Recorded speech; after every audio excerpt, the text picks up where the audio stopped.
Chocolate রাজ্য আবিষ্কার। একদিন বাচ্চারা স্কুল থেকে বাড়ি ফিরছিল। হঠাৎ তারা একটি অদ্ভুত আওয়াজ শুনল। কৌতূহলী হয়ে তারা থামলো এবং চারপাশে তাকিয়ে ভাবলো কি হচ্ছে। আওয়াজ অনুসরণ করতে করতে তারা নিজেকে এক বিশাল চকলেট পাহাড়ের সামনে পেল, যাকে ঘিরে ছিল মিছরি ঝুলানো গাছগুলো। এটি ছিল ঐতিহাসিক চকলেট রাজ্য। আনন্দিত হয়ে তারা রাজ্যের গভীরে প্রবেশ করল।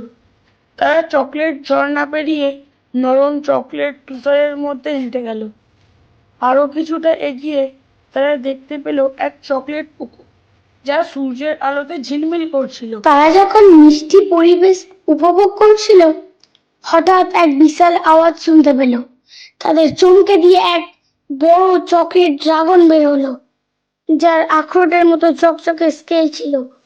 বাচ্চারা ভয়ে থেমে গেল, কিন্তু ড্রাগনটি শুধু হাসলো এবং বলল যে সে কোনো ক্ষতি করতে আসে। চকলেট ড্রাগন বাচ্চাদের রাজ্যের আরো অজানা জায়গাগুলো দেখাতে আমন্ত্রণ জানালো।